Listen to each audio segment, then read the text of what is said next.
Welcome back, everybody. It is Tuesday night, and that means another episode of Theater and Tech Trends. 3Ts, TTT. And I tell you guys what, we have a banger of a show tonight, and that is a technical term that means really awesome or superb or superlative, right?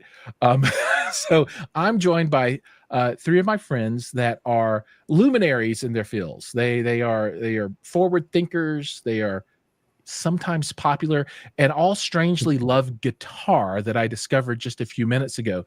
And if we're not careful, this might turn into just a jam session. But the topic for tonight is everything about room calibration, right? We're going to talk about, what's happening nowadays and how it really works, and is it useful? And there's a long list of questions that we're going to try and get through, and we'll see what happens. But to get started, what I'd like to do is go through some introductions so everybody can kind of know who everybody is and why you should care. And we're going to go clockwise on my screen. And as folks jump in, I'll say hi. So Neil is with us. What's up, Mr. Hanson? Welcome to the show. And Rick, you're up first. Sir, who are you and why should people care? All right. Rick Henthorne, Director of Sales for Acurus and Aragon. And why should they care? Just well, I've been doing R&D in this industry and all kinds of stuff, and I found a product I liked so much I wanted to work for the company. That's why they should care. So, that's awesome. Yeah, that's cool. Yeah, that's very cool. And if folks don't know, I've used those products, the Acurus specifically products, for a while now, and it's all good stuff. And we'll talk more about that. Mr. Okinawa has joined. Welcome, sir. Next up, Tim Brault. How are you? Welcome. Who are you? And why should people care? You stole my introduction, but I'll continue where you left off. Sure. I'm the vice president of Total Sonics, division of that corporation that does intellectual property licensing, all audio processing. And I came up to this business really through music and pro audio before getting more into commercial audio, hi-fi, home theater. But I've really been fascinated by all of the common threads between those things. I'd like to think that I have a good view of both the content creation and reproduction sides of the audio world, and am glad to be focusing on that and trying to deliver solutions that help restore and present an artist or a product designer's intent once the system gets into the home. Nice. And I've had an opportunity to hear you speak at length about some of these things, and the stories are just amazing. I mean, it's good stuff. Again, more to come. Mr. Abominus has joined us. Welcome, Mr. Abominus. And last but certainly not least, Anthony Grimani. Welcome, sir. Who are you and why should people care? Who am I? What did you call me? I'm a psychoacoustician. Now, that's your wrestling move. Oh, psychoacoustician. So let's see. I've been I've been doing this for a while. How's that? A minute or two. I'm gonna put this a different way than I have. Some of you guys have watched me before I do my introduction. So I studied Actually, I come from a family where my mom was an opera singer, my dad was an electrical engineer who focused on audio and video. So it's like in my blood. I studied electrical engineering. I went to work for Dolby right out of college, and was working on very, I'm going to use a proper engineering term, very highfalutin electronic stuff. Mm-hmm. Integrated circuits that did noise reduction, surround decoding, all kinds of different things. And really got very noodly about, I would say, the perfection of audio signal processing. And then one day I had an acoustic accident. And this is a place where I'm doing everything correctly electronically. Everything is working right. But the acoustics of the room were so bad that it broke the system. Oof. That happened to be a really important trade show where at Dolby we're introducing Pro Logic. So we're going back to the 1987, 88. And then I started to go, wait a minute, we can do all the stuff with the electronics, but the acoustics can completely swamp everything we have just done. So I started to pay attention to it, read up some books, talked to a guy called Tom Holman, read up more books, got a little bit more educated in that, ended up getting hired by Tom to move from Dolby to Lucasfilm THX to start and run the Home THX program. And the Home THX program was an interesting combination of know-how and patents on electronics, on acoustics, on speaker design, on amplifier design, on room design, basically putting it all together. So then in the end, you're sitting in a room and you're hearing what the program producer heard when the thing was being made. So that echoes a little bit of what Tim was doing, which is coming from the professional environment where the program is being created. You want to yield that back into a residential space. So that's what I did for 10 years. And then about 25 years ago, actually this year, 25 years, I started a company that does consulting to help design rooms that are acoustically correct and picking the right gear and putting it all together. We don't, PMI engineering is that group. We don't sell the gear. We just help integrators pick the right things, design the room, figure out what the acoustics need to be, how to deal with the problems, and then finally tune them so that they sound as good as a recording studio or the film studio. A spin-off of that that started about 7 years ago now is Grimani Systems, which is a new generation of loudspeakers, which we may or may not talk about, but it's basically moving forward quite a big leap and bound in terms of how a speaker is designed, how it's driven, what its radiation pattern is, how loud it can play given how small it is, and how you can control it from a remote location, all the things that an integrator would love to be able to do.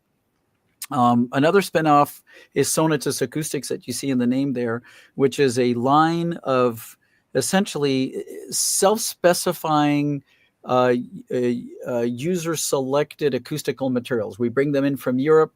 They're really cool things that look good on the wall. You look through the website and you go, well, I have a room that's like this. It looks like I need so many of these and so many of these and so many of these. And I put them on the walls and the ceiling according to these diagrams, and boom, for do-it-yourselfers, it essentially translates the 30 years of my suffering through acoustics into a simple recipe where you just take that, put it up, and then you get good sound. Awesome. Sounds like magic to me. It's a little bit of what I've been doing.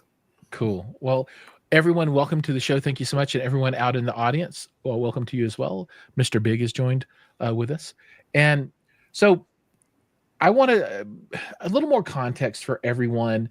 And we're talking about digital room correction or room calibration, right? And these are the technologies that you find in AVRs and processors today, and more advanced tools as well, that in some way can understand what's going on in the room and then adjust things so that it is better, right? Maybe we could talk a little bit about what really this includes. I mean, what are these things really doing, and what impact are they supposed to have? And this is open to the group. So, what defines these? So what is this technology really supposed to do for people? Can I start with an introduction? Absolutely. So you take a really good speaker. Behind Rick are some really good speakers. You take a really good speaker that has a good sound character as designed by the designer, as measured in an anechoic chamber. You take that, you put into any room, doesn't really matter, unless it's except an anechoic chamber. You put it in any room, and the room is going to change the sound character of that speaker. That's just what the room is going to be. It's another enclosure around the speaker. Yeah, even with an anechoic chamber, listening to speakers in anechoic chambers does not sound very good. They're designed to be played in a room. It's not very every room is different. Yeah. Yeah. There's design balance for the speaker manufacturer to give it some forgiveness or robustness in the design so it can play in a room, but yet, every room's going to have its difficulties. Right. So a lot of science has been done by the likes of Dr. Floyd Toole. We'll bring him up very often about how to figure out what Rick just said is like how to design a speaker that's more forgiving of room acoustics. And there's speaker designs that are extremely unforgiving and those that are more forgiving. In all cases, the room is going to mess with the speaker. So now what do? Well, you try to neutralize some amount of it with acoustical materials, and we'll get to a whole discussion of that. And then you try to electronically modify the signal that's hitting the speaker to work against what the room is doing to the speaker. And you got to do that really carefully because you can completely mess it up. Kind of like you're going around a turn in a car and you're going too fast and you're skidding out of control. What do? Do you hit the brakes? No. You may go more. Do you turn this way? Do you turn that way? Do you accelerate? A good driver knows how to get out of a skid and control it. And it's about the same to me in how to do electronic room correction as well as acoustical corrections. You got to understand how to get the car out of that skid or the speaker out of this acoustic nightmare that's called a room that's around it. So that's the discussion over here. I just want to say that it's inevitable. So before we get into the talk about it, it is inevitable that a speaker put in a room is going to get affected by the room. You're going to have to do something to correct that effect. Sometimes it's an enormous error. Sometimes it's pretty mild. But by and large, it's going to change the speaker enough that if you don't do something, you're not getting a return on your investment. Right on. A couple of comments here from the crowd. So Don, who is the co-host, who is recuperating from some surgery and is taking some time off right now, is watching out. So hello to Digital Don. And EPRFA says he's looking forward to getting his Muse installed, which is an Accurus product. Pretty cool stuff. One. Yeah. And then Snow in Okinawa has noticed the totems, and he likes them too. So good stuff there. Now, would you all say that at this point, digital room correction in most home theater environments is kind of like table stakes? That's going to be something that you find in most any environment. Is it a hard requirement for a general consumer that's not going to pay someone a lot of money to come in and manually tune? Well, to me, it's one thing, because if you have a all-in-one kind of correction suite where it's going to do distances, equalization, you name it, that's good for the kind of semi-pro or consumer, right? For professional, we really have to look at it holistically, where we put everything. We can set distances, especially if we know the product really well. Like if this subwoofer has X amount of propagation delay between input and actually getting sound out of the driver, we can get all these steps set in milliseconds ahead of time. Then we can apply equalization where needed after we've done everything we can with the room itself to actually treat it, right? So there's kind of like a divergent path here. You've got the easy suites built into the devices, and then you've got stuff like what we have, the Trenov optimizer, things like that kind of take that, that left turn, the red pill, blue pill kind of scenario, right? Right on. Yeah, and I think the way that that Total Sonics is coming to this problem, is to some extent more looking at it from the everyman's perspective. And I guess to answer your question directly, I think digital room calibration ought to be table stakes. It hasn't been as much as it could be, in part because of difficulty of application for some end customers, and cost for manufacturers to implement it. So those are some of the challenges that we're working really hard on to try to solve, to make, not quite put Anthony in a box, but that would be the ideal. I don't think we're quite there yet. There's still a lot of skill and artistry in manual calibration, and we can't quite get there, but I think we can do a lot of good in getting room calibration into more and more products and more homes, by making it easier to use and cheaper for manufacturers to implement. Well, I think that would be a great product. You order it, a humongous person-sized box shows up, you open it up, and there's a robot. Hi, I'm Anthony Grimani, and I'm here to tune your system. I would pay for that product, and they just mass produce them, right? Now, one thing I want to comment on from your perspective, Tim, and tell me where I'm wrong here, but you have a lot of experience and expertise in digital room correction, DSP, outside of what would be considered the traditional home theater environment, right? So you work with lots of different kind of products, like how to make your cell phone or a tablet sound good, or how to make sound bars really kick ass, or is there a huge difference there in the way the technology is developed or applied, or is it at some level the same kind of thing? Seems like there would have to be significant differences because the system that you're using is so vastly different. Yeah, I think I mean the acoustics and psychoacoustic principles are the same. I think the expectations of someone going for a high-end home theater system versus a portable Bluetooth speaker are quite a bit different, and we can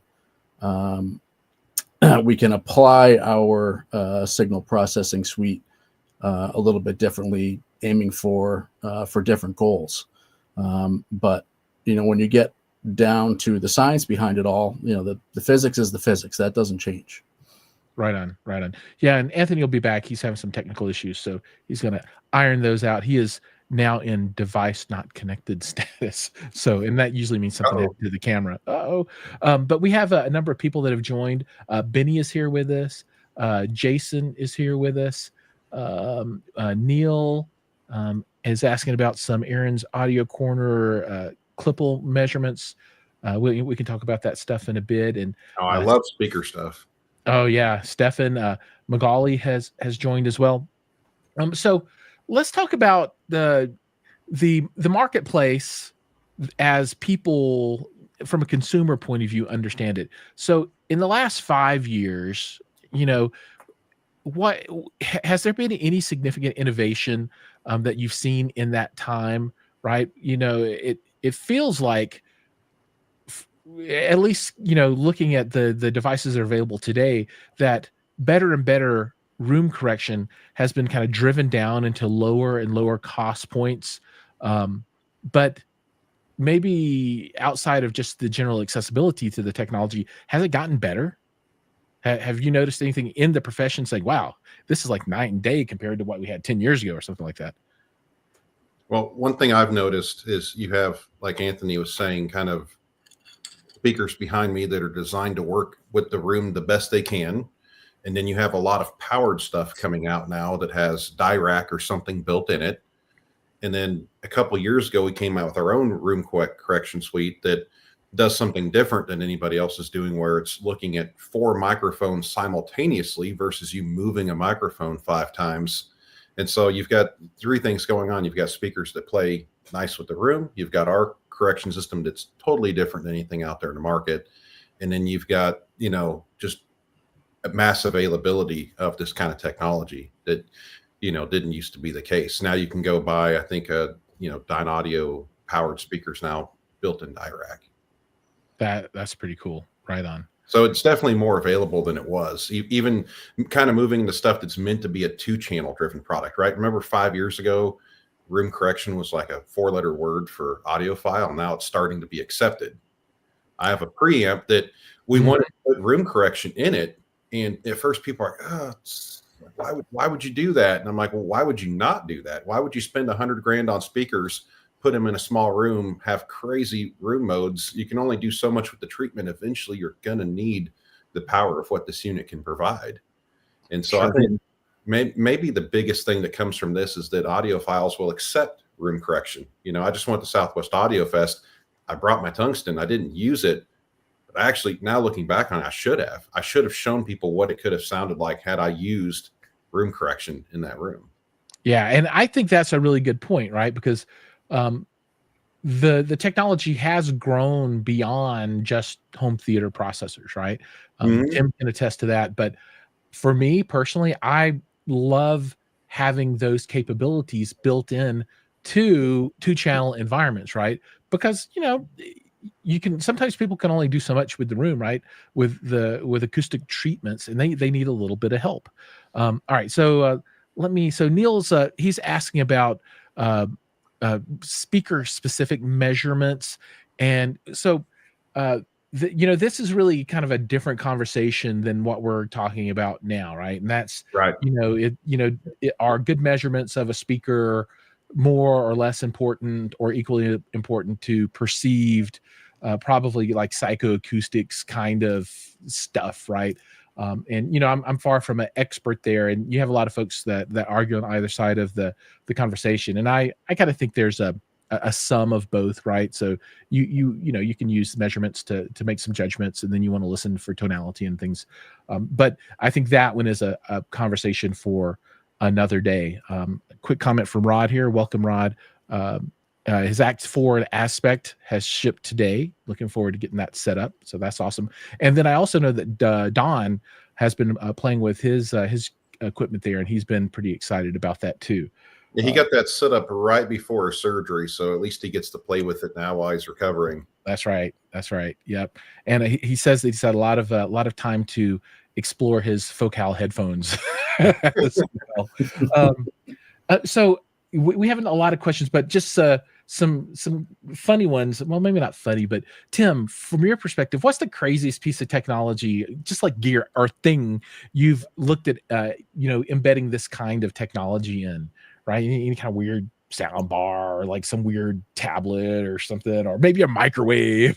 Yeah.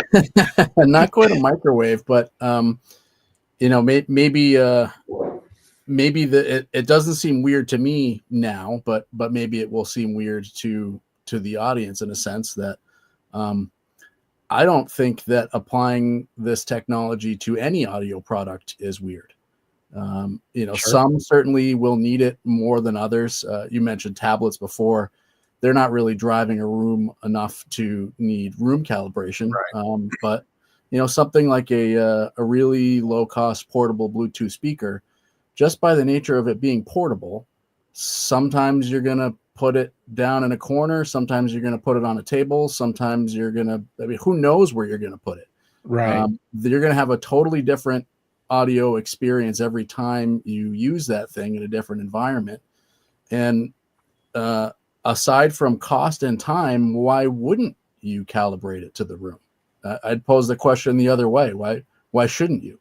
And if you can make it quick and make it inexpensive and accessible to consumers, why wouldn't you do it? I like that a lot. And this goes back to Rick's point of using this kind of technology in 2-channel applications, right? I'm a huge fan because I treat as best I can, and often it's not enough. And people will tell me like, oh, your 2-channel room doesn't nearly have enough treatment, right? And I agree, it's not the best. So I plan to play more in that realm. I would love just a nice little add-on device that, I don't know, a little box that, because some of my stuff has technology built in, but I don't think it's really good. That would be an awesome product. I've got to look. There has to be stuff out there that's not like a full-blown preamp, but just something that sits in line, or I don't know. That sort of thing is pretty common in the pro world. Especially in kind of the prosumer bedroom producer kind of space. I think there's a lot that can be taken from the progress in that world and brought to home theater or 2-channel audiophile playback. Again, the physics are the same in the end. The way that our ears interpret the waves that are being received is the same, whether you consider yourself a pro or a consumer. That's there's differences in the industries, but when you get right down to it, why should they be all that different? Makes sense. All right, we're starting to get a pile of questions here, and I'm going to try and bring some of these in. So Double D, Daniel has joined, and he asks, is the thing to do to hire someone to calibrate remotely? So or just whatever your AVR processor comes with. So this is what I see a lot of people doing, right? So in the event where you have an AVR that doesn't have robust support for multiple subwoofers in particular, right? You'll see folks that use like a mini DSP offboard tool, and they'll use that to time align and boost and cut and DSP and all that kind of stuff. And that is a fully manual process. And that's where I see a lot of folks hiring folks to kind of do that remotely, right? And they can see the charts and they can have you move things around, and they can mess around with a little boost and or gain or cut and the cue and those kinds of things, and some time delay and those things. Now, my question to the group here, What do you think? Is there a lot of value in that type of remote tuning, particularly around, 4 or 5 or 6 subwoofers placed around the room? Is there value in that, or just stick them in there, space them out, and hope the room modes aren't too bad? All right, go Anthony. Anthony's like, I'm on it. So can you guys hear me? Yeah, we got you. Yes. I'm clear. So I disappeared when I actually tried to open Room EQ Wizard and PowerPoint, and my computer just got angry at me. No worries. On this exact, and I won't try it again. On this exact topic, I've got lots and lots of interesting data about subwoofers. What happens with 1, 2, 3, 4? How do you tune them, et cetera, et cetera, et cetera. So as a little introduction, I think everybody's familiar with the fact that you put one subwoofer in the room in one corner, and you can crank it up. Murphy's first law of acoustics says that wherever you're going to sit, main seat, you'll have a giant hole at around 55 to 60 hertz. Yep. And it doesn't matter how much you turn up the subwoofer, you're just missing the kick drum, you're missing the fundamental of most film material. It just doesn't sound very good. So a bunch of people have done a lot of different work. I'm going to credit Todd Welty again and his acolyte Alan Devantier and Dr. Floyd Toole to have kind of written a book about, how do you think about this? How do you work it out? And there's a great start recipe, which is to put 4 subwoofers in the 4 corners of the room, connect them in with the same signal. I was going to say mono. That's not the right thing to say, but connect them all to the subwoofer output of your surround processor. In the case of a multi-channel system, if it's 2-channel, then you got to kind of create your filter somewhere and go. And then the next step, and this is actually in the history of it, Todd Welty kind of taught this from an AES paper back in 2003. So we're talking 20 years ago. And then he followed up on a second paper that's like, well, if you can put the 4 in the 4 corners or in the 4 halfway points, there's a bunch of places, and then you can tune them with delay, level, EQ, phase, and other things, then you can go to the next step and get the bass response to be really smooth and punchy and even and sound the same whether you sit here or there or there. Ideally, you do that by being in the room with the subwoofers, with that couch where there's originally a giant hole, and with all the digital signal processing correction that you need to do. And that signal processing is very well done in a mini DSP, or the gizmo that Dayton Audio makes, which is an equalizer for about the same price. It's 4 and 8 out. You don't have to use all 4. You need 1 input, 4 outputs. And then, you light them up, you look at what happens, you start to play around with a delay this way, that way, and you observe how the bass response gets better. And I've done webinars where I show several rooms where you start with the 4 subwoofers, you look at the response, it's better than originally with 1 subwoofer, and then you start to delay, and you can see how the sound the bass response gets better and better and better.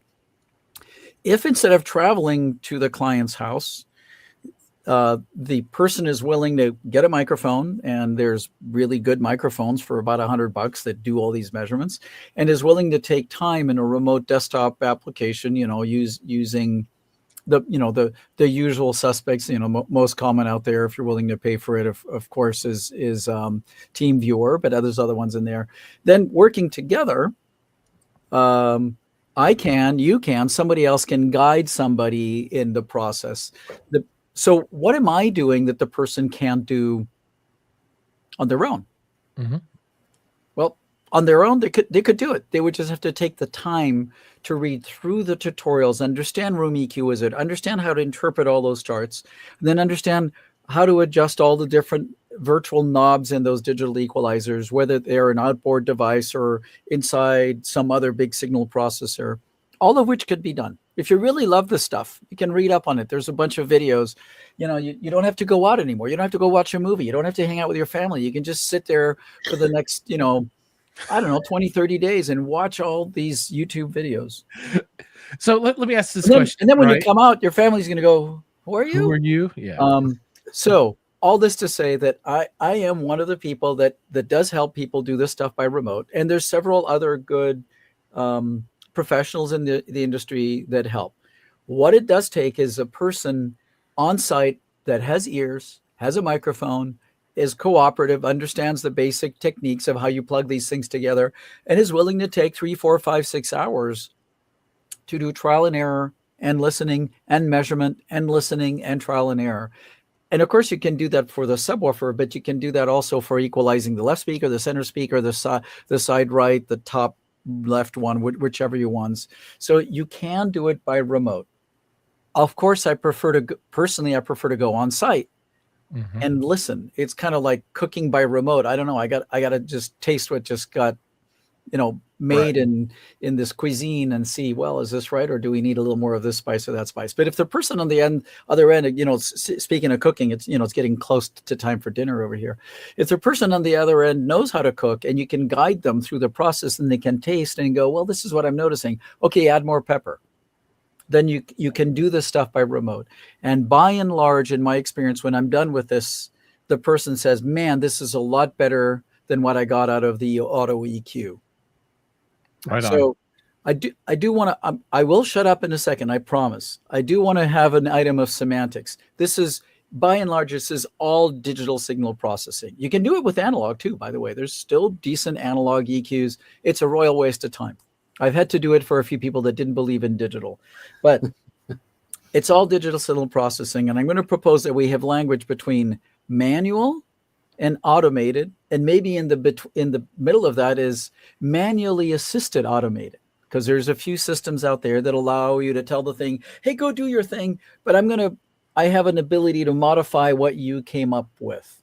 So there's sort of three categories: fully manual, where you're turning and twisting all the dials, looking at analyzers, looking at impulse responses, looking at all this other stuff, and also listening.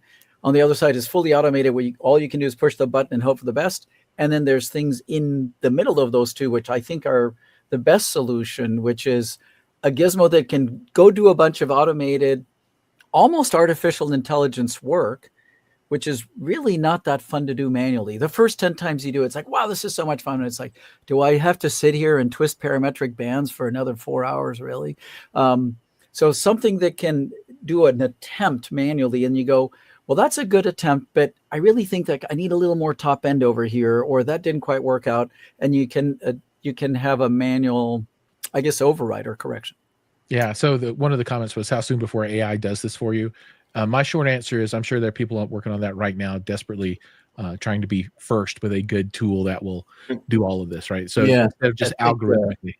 I think one of the frontiers of the automated approach is trying to take the psychoacoustic element into account.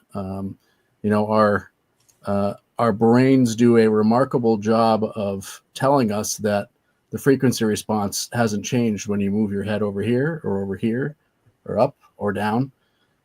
If you move a microphone around, it certainly will. If you are moving your head, if you turn to talk to somebody while you're watching a movie, you don't think, my God, the frequency response has changed. This is so distracting. You just talk to them, right? So the brain does not follow a reference mic all that well, and I think that's one of the values that somebody like Anthony can provide, and an ideal for those of us that are pursuing automated solutions to try to achieve. Right. Richard, were you going to say something? Yeah. So one thing is, a lot of these systems out there, and this is what I was talking about in the very beginning, they're fully automatic.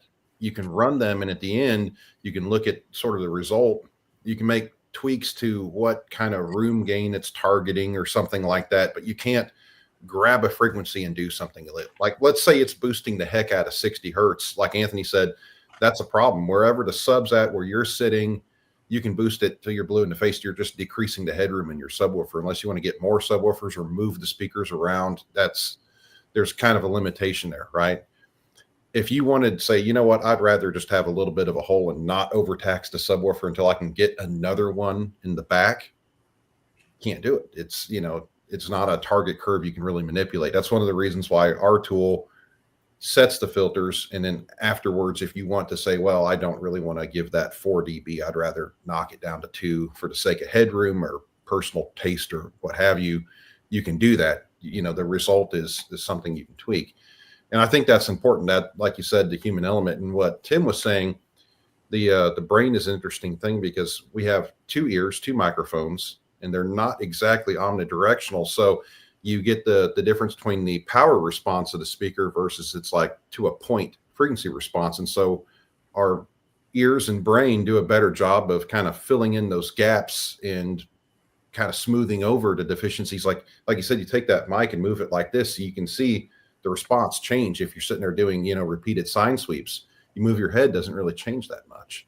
Yeah. But that's because your ears are sort of averaging that. And that's why we built our system with the 4 microphones, because we're trying to take a spatial array and average those sweeps and only do what we need to with the frequency response to make it better for the room and not overcorrect. Kind of like Anthony was saying, you go into a corner, you get into a slide. The worst thing you can do is overreact. I would say you push in the clutch, let off the gas, you don't hit the brakes, you barely opposite steer, and you'll get out of it. If you overreact, you're in the ditch. And Right on. that's what you don't want to do. So what Rick and Tim said is the core issue, which is the ear brain system of a human being, or a cat for that matter. I bet they also have that, which is known as psychoacoustics, not the acoustics of psycho people, but the combination of the acoustical pickup, which is the thing that goes here, and then what the brain does of it is very nonlinear. Nonlinear being it doesn't, things happen that if you looked at them mathematically, you would get one result. You look at them psychologically, and it's quite different. And that comes from years of evolution, how we listen, how, our spatial hearing, all of the things we needed really ultimately for preservation. Our ears are our 360-degree preservation radar. It's on all the time. You're sleeping and you're checking to see if there's a predator that's about to eat you. But we've learned to do things, including ignore reverberation and echo in rooms. It's still going on, but our brain's processing it out much more than, of course, a microphone. So the bottom line is a typical omnidirectional measurement microphone. It picks up linearly in the room and it feeds an analyzer. Now, the analyzer, if it's linear, is going to give you one thing. It may not match what your brain's going to hear. Where does AI come into this? Well, what is AI? The fact is that if you actually map enough of the psychoacoustics of a human being, in which there is directional hearing, there's also a discrimination between the first arriving sound and the second arriving sound that's bouncing here and here and here and here. And over a range of frequencies, you have more discrimination for the direct sound, and over lower frequencies, you tend to listen more in what's called the power response of the room. And I'll explain what the word power means. It's not what you think. If you take all of that into account, and the list goes on, if you look at actually the power response of the speaker and you take into it the reverb or the reflection decay time of the room, if you can sum total all of that, which is what I do when I manually, painstakingly analyze, if you can put all that into a program that's sophisticated enough that it starts to qualify as artificial intelligence, because you're actually gathering a lot of information and applying an intelligent solution. If you can do all that, I believe you can do an automatic equalization. Yes, you need at least 4 microphones, maybe a pair of, I like sometimes to put a pair of microphones that are spaced like the ear, and then other microphones in other places to pick up the sound power of the room. I have hope that eventually, through the horsepower that's available to us in AI, that we can get to a point where you push the button, it does the right thing, and then you actually listen to it, and all of the speakers sound the same, and they all sound right. I have hope, because that's the dream. I think you can get there. That is the dream. But it does take all of this discrimination between all these arriving directions. Maybe it's microphones that are partially directional. Maybe it's microphones in a what's called a KEMAR head or a binaural head, whatever. But there's a lot of people working on this. As we were talking here about science fiction, know that there's an enormous community of people out there that keep trying to find the answers to all this. There's a guy I know in Argentina who believes that some of your sensation of the timbre comes from the texture of the room, as in how much direct reflected or how much hard reflected signal it has versus scattered reflected, and where it is. So as Tim was saying, you turn your head around and the spectrum can change. Well, it's still the same sound going in, but depending on where the diffuse field is, you have a different perception. I believe there's a way for an analysis system to take all of that into account and turn out a correction curve that goes wink, and then it works. And then also say, hey, by the way, if there's a hole at 60 hertz and you're trying to push it up 20 dB, don't be doing that. Right on. Okay, I'm going to try and get to the question number 2 on the list now. I told you. Yeah, so we're going to actually skip forward a little bit because this is a topic that I wanted to touch on, and we briefly mentioned this before the show. So why do physical room acoustic treatments, diffusion, absorption, etc., matter in an era of digital room calibration and correction? So why are they important, and why would you want both, and how do they interact? Well, the biggest thing is if let's say you have a side reflection in your room and you have a diffuser, and you take that diffuser out and you run the same correction scheme before and after, you're going to need a lot more horsepower, and you'll never get the imaging out of the system if you don't have the diffusion. If you have reflections, you can pull those frequencies down. And Anthony started talking about power response. The dispersion of the speaker kind of dictates its power response. And if we start cutting amplitude at a certain frequency because it was getting into the microphone at the listening position, we kind of screwed up everywhere else. And so if you don't do the acoustic part first, not only are you going to use up, more filters, but your end result will just never image like it could have, because you won't be able to take advantage of the dispersion of the speaker, because you're going to alter its power response. The frequency response may get closer to nominal at the listening position, but its power response will be altered. So yeah, you I think can that's a key issue. you can actually measure a system and equalize it with a room that's echoey, and get to a point where you get what appears to be a smooth frequency response. Right. You can do that. And by the way, it's better to do that than do nothing. I've done that very often in a room where you got a client with a beautiful pair of really expensive speakers. They have a beautiful view on downtown in their room that's like 12 foot tall with glass windows and everything. And it's just all 3 seconds of reverb time. And there's nowhere you're going to put any acoustic anything in there. There's amazing things you can do with equalization correction and some phase correction, some things. I wouldn't even have believed it myself if I hadn't done it. But there's a body of work that was done about going close to 35 or 40 years ago on listener preferences to listening to just 2-channel in music in various rooms, and with rooms that are all live, really dead, like too much absorption, too much diffusion, is just too dead, and somewhere in between. And this group of researchers, it was a multinational effort done in Europe and Canada, found that people like the sound, given a certain room size and volume, there's a certain reflection decay time that people go, wow, that sounds really good. And the statistics of it are pretty significant. It's not like a broadly spread thing. It's like, most people that are put in a room that's 100 cubic meters, 3,000 cubic feet, like the decay time somewhere around 0.3 seconds. You take that same room without any treatments, and it's going to be 0.5 or 0.6 seconds of decay. And then you start to put up some treatments until you get to 0.3 seconds, and you'll go, it sounds better. Regardless of whether it's equalized right or not, you're just going to go, it sounds better. Mm-hmm. I hear the imaging better, the overall texture, everything is just better. And that's just because our brains are happier. You bring the decay time too far down, as in you've put too much absorption, and suddenly it starts not to sound very good again. There is a target. And there's calculators everywhere online for that. It's the equation's 0.3 times the cubic root of the volume of the room divided by 3,532. But of course. Now, the really cool thing is I found that if you cover the walls with about 15% of the surface, you look at, here's my left wall. It's so tall by so long. You cover only 15% of that surface with absorption. Same thing there, same thing there, same thing there, and same thing on the ceiling. You will get to that target response or that target decay time that makes people go, it sounds good.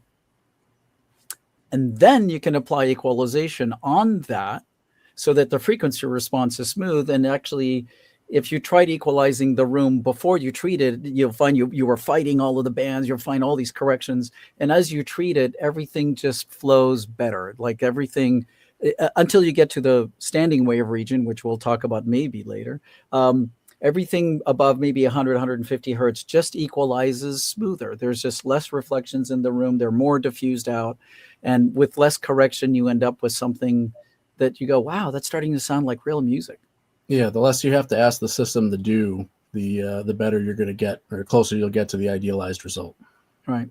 So this is a question, Tim, that I think maybe gets into your lane a good bit. So since speaker manufacturers all have a signature sound, when you correct, should you correct to a flat or to the product designer's final design spec, right? So, and then Rick's up there like, yeah, Speaker. yeah, a speaker question. So how does that work, right? So these tools have no idea what your speakers can do, right? They're just looking at what's produced inside of the room, right? When the sound makes it there. Is there something that you can do that's more specific to your product? Yeah, absolutely. Again, coming from the pro audio world, smoothness and accuracy of frequency response and time response was always idealized and considered the pinnacle. And coming into the hi-fi and home theater world, a lot of speaker designers are very deliberate and very careful to not put out products that are flat. That's not always what makes sense based on the size of the product, what their consumers would prefer, how the product is going to be used in terms of what content is expected to be played back, how many channels are going to be in the system. Just lots and lots of different considerations going into the product and speaker design. And I think one of the shortcomings of some traditional automated room correction systems, and an area where I think there's been a lot of development and progress, is some of those systems will enforce a flat response on a speaker that was very much designed not to be flat, and completely undo what the manufacturer had intended. That's a problem. We approach this from the point of view that the speaker designers and manufacturers have gone for a signature sound. They know what their audience is looking for, and for us to come in and say, no, that's wrong, we should arbitrarily try to correct that back to a flat curve, that's a mistake, I think. So we prefer to approach it by having a characterization of the speaker, ideally either measured in our lab or supplied by the speaker manufacturer that we're working with when we integrate this into a product, so that we know what kind of a frequency response curve they designed for in the first place, and we try to restore back to that in the home, rather than kind of arbitrarily saying we're going to treat this like your completely untreated room is a recording studio and thou shalt have flat frequency response. That doesn't make sense, and I think that's been objectionable to a lot of manufacturers. And I can understand why they would take umbrage saying to, if I come in and say I know more about the way your speaker is supposed to sound than you do, Mr. Designer, that just doesn't make a lot of sense. What do you think, Rick? Yeah, so it's kind of why we developed our own system. We have 4 microphones, and it's a spatial array. And if you have a speaker that has a little bit of some Golden Gate action going on, you know what I'm saying? It's in the speaker. You liked it. You listened to it in some 20 by 30 room that was set up really nice, had a lot of treatment, sounded great there. You take it home. You like the sound, you run your room correction, and let's give this scenario the benefit of the doubt. Let's say there's some, side diffraction, back absorption, placement was taken into account. It's a good starting point, and you hit the go button, and when you're done, it just sounds sterile, right? Or it doesn't sound like what you thought you brought home. And that's why we did this system, because when we're picking up the same thing over the spatial average, if all 4 microphones pick up kind of the exact same frequency response, we have an algorithm, and that's why we use a little miniature PC so that we have enough horsepower and we can update this and work this out so that we can differentiate, like, well, if it only happens in the back microphone, that's varying with distance, right? So we know immediately that's the room, and that's not good. So, microphone 3 is picking this frequency up a lot hotter.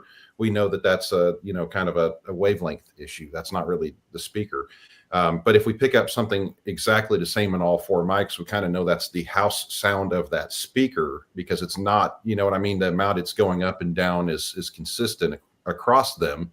And so the algorithm, we're going to apply correction because we want to achieve a target curve, but we don't overcorrect. So some of that house sound will remain. We won't hammer it into submission. We're not going to treat it like the, you're making chicken fried steak.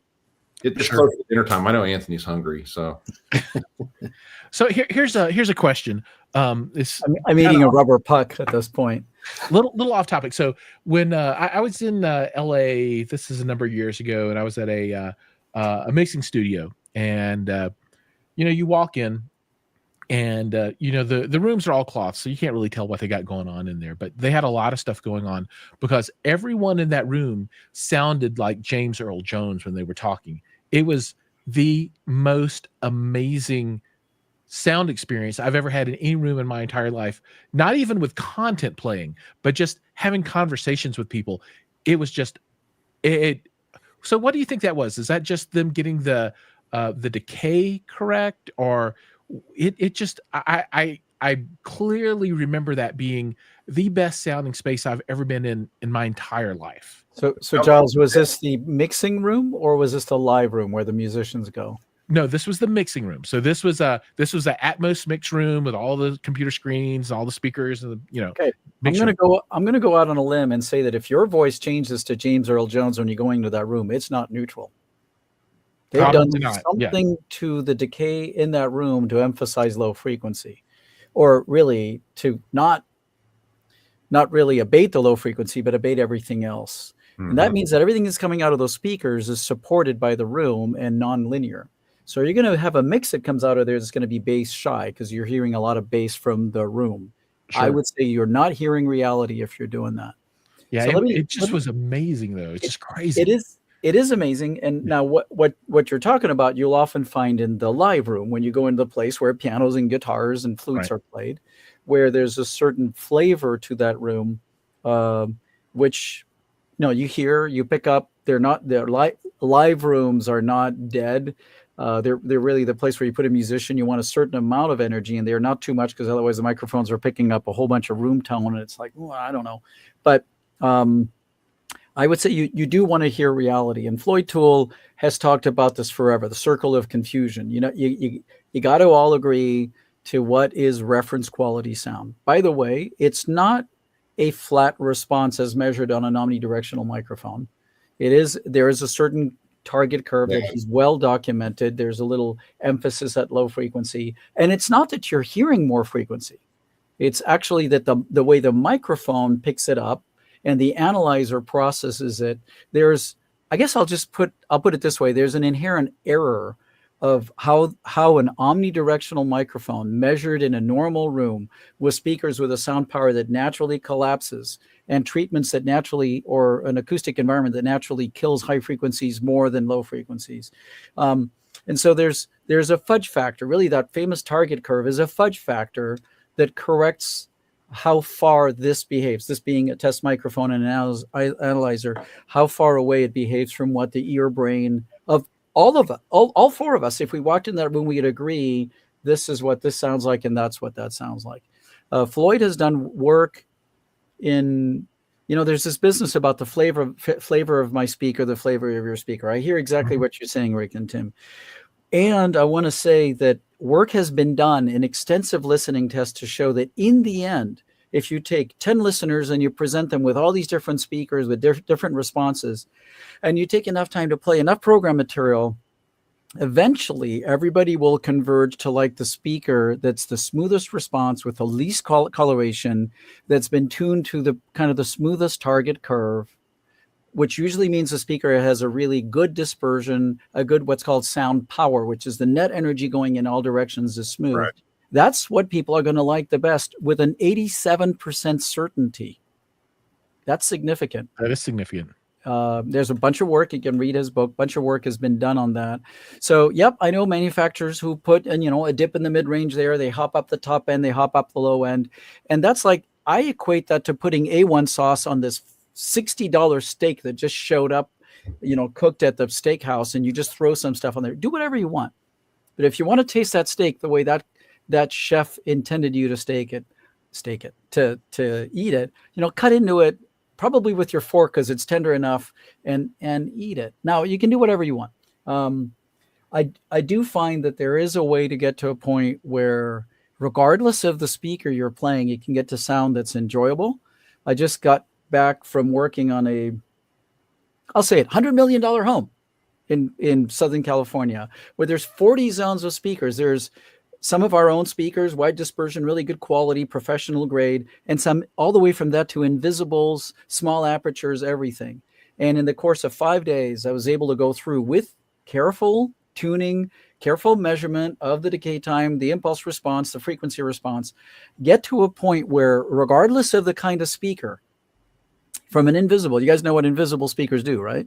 Yep. They're basically feathered in behind the sheetrock. You put a bunch of plaster on it, and it's trying to like pretend that it's in a speaker actuating plaster, all the way from that to a very high-end, high-quality, professional grade, studio grade, mastering lab grade speaker. And with the right work, with the right acoustics, the right measurement, I could get to a point where you could walk through the entire property and play one track and it sounded consistent. The tonal balance was the same everywhere. The level was the same everywhere. Yeah. And I believe that's what the client deserves in a house of that magnitude, that cost, that you can get to a point where it sounds right and reference. I'm going to say this one more thing. I know we have 2 more minutes. What is reference? How do you know it's excellent question. Yeah. How do you know it's right? Well, I have a little trick that I'm going to share with you. I bought these really, really, really expensive transducers. They're kind of like an early version of an in-ear monitor. They're made by Etymotic, which started as a medical research company or audiology. I stick those in my ear, wait for them to settle in. I put the other side into a really high quality D-to-A converter. It's a USB. It's called USB Pre 2, and I listen to the track of music. In my case, it's a Steely Dan track called Babylon Sisters. And I listen to that. And then I take them out and I listen to the speakers there. These have a head-related transfer function correction, which means that what's going down in your ear canal is corrected for the fact that it's going here rather than from speakers here. And if you can get this to sound like that, you essentially are comparing an original anechoic or a response without an echoic error to what you've just done with equalization. And if you can get to a point where that all seems similar and you walk around and it never sounds wrong and the snares and the sibilances and the cymbals all sound good, you can get there. It just takes a little time and trust that you can get there. And then you go, well, maybe the client likes a little more high frequency. Maybe he or she likes a hold in the mid-range. You can of course do that, knowing what the taste of the client with the speakers they like. That's all available in digital signal processing. And I agree with that wholeheartedly. When you got somebody with 40 audio zones, you want them to sound consistent, and that's the goal. Yeah. But to anybody watching this, there is a point where room correction is trying to remove the ill effects of the room. And when we make zones correction, that's kind of getting into you're correcting the speaker's inherent differences and the room together. So now you're just calibrating the room for a reference result. But if it's just room correction, it's really just correcting for the ill effects of the room. Right. Well, in the case of that installation, there's rooms with a horrible axial response 100%, yeah. or horrible sound power response because they're just blasting through plaster or they're coming out of a little hole that's 2 inches in diameter. Right. And you're correcting for that the same way as any pro audio engineer putting up a sound system in a concert environment starts with something that's random and very far from smooth response. And you correct it. You make it sound right. Right on. Okay.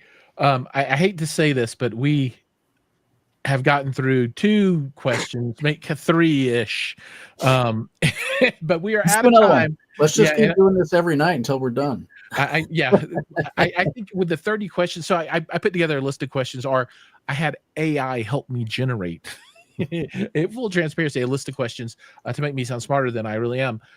Yeah, we have gotten through really less than 10% of those.